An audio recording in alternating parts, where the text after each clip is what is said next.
Hello everyone. आज हम बात करेंगे एक बहुत इंपॉर्टेंट टॉपिक के बारे में, that is hypothyroidism in pregnancy. Pregnancy के दौरान थायराइड की इशू इंडिया में बहुत कॉमन है। अगर 100 लोगों में बात करें तो लगभग 14 से 40 लोगों को थायराइड की प्रॉब्लम प्रेगनेंसी में शुरू होती है। लेकिन ऐसा नहीं है कि एक बार शुरू हुई तो आपको लाइफ लॉन्ग थायराइड की दवाई खानी पड़ेगी। सो इसके बारे में हम आज 5 इंपॉर्टेंट चीज़ें जानेंगे। First is universal screening. अगर आप प्रेगनेंसी प्लान कर रहे हैं तो अपनी TSH लेवल, थायराइड टेस्ट ज़रूर कराएं। प्रेगनेंसी के दौरान फर्स्ट ट्रिमेस्टर, सेकेंड ट्रिमेस्टर और थर्ड ट्रिमेस्टर में एक एक बार थायराइड की टेस्ट ज़रूर होनी चाहिए।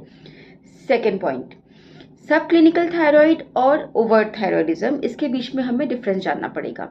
ओवर्ट मतलब कि आपकी या तो सिम्टम्स हैं थायराइड कम होने की, जो TSH बढ़ जाती है, और हाइपोथायराइडिज्म होता है, इसके कुछ सिम्टम्स होते हैं, या तो वो है, या फिर आपका TSH लेवल 10 से ऊपर है तो मेडिसिन ज़रूर ही शुरू होगी।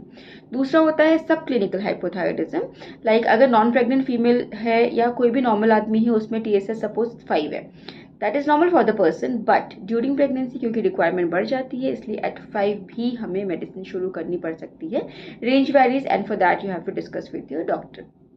थर्ड इज, अगर हम थायराइड टेस्ट ना कराएं या ट्रीटमेंट नहीं ले थायराइड की, कि थोड़ी बहुत बढ़ी हुई है, अगर ट्रीटमेंट नहीं लेंगे तो क्या होगा? प्रॉब्लम मदर में और बेबी में अलग अलग होता है। मदर में क्या क्या हो सकता है? अनीमिया, खून की कमी हो जाती है, प्री क्लैम्शिया, BP की प्रॉब्लम होती है, डिलीवरी के बाद PPH हो सकता है, ब्लीडिंग ज़्यादा हो सकती है, प्रीटर्म लेबर, डिलीवरी से समय से पहले पेन होना शुरू हो जाता है, रिकरेंट प्रेगनेंसी लॉस, कभी भी प्रेगनेंसी आपकी खराब हो सकती है, बार बार बच्चा खराब होने की प्रॉब्लम है तो थायराइड की चेकअप जरूर कराएं। बच्चे में क्या प्रॉब्लम होती है? IUGR होना, बच्चे का वजन कम होता है, बच्चे का ग्रोथ कम हो जाता है, बच्चा मेंटली रिटार्डेड हो सकता है, डिलीवरी के बाद भी बच्चे को ग्रोथ में प्रॉब्लम हो सकती है, और उसकी IQ लो हो सकती है अगर थायराइड की ट्रीटमेंट हम समय पे ना शुरू करें।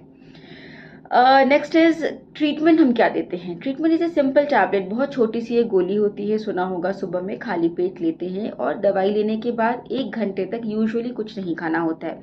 सपोज आप टैबलेट उस दिन खाना भूल गए सपोज, तो खाना खाने के 3 से 4 घंटे के बाद भी ले सकते हैं, और मेडिसिन खाने के बाद 1 घंटे तक कुछ भी नहीं खाना है। इस मेडिसिन के साथ आपको आयरन, कैल्शियम या कोई भी अदर मेडिसिन नहीं लेनी है। सेम ब्रांड की मेडिसिन हर बार यूज करें, अपनी ब्रांड चेंज ना करें। थायराइड को चेकअप जब आप कराते हो तो फिक्स लैब, जिस लैब से आप बार बार अपनी TSH लेवल चेक कराते हैं, बार बार लैब चेंज ना करें। ये एक मिथ है कि एक बार अगर थायराइड की दवाई शुरू हुई तो वो जीवन भर चलेगी। प्रेगनेंसी के बाद डिलीवरी हो गई तो हम कई बार थायराइड की मेडिसिन रोक भी देते हैं। So take care of yourself, and for any query please call और मैसेज।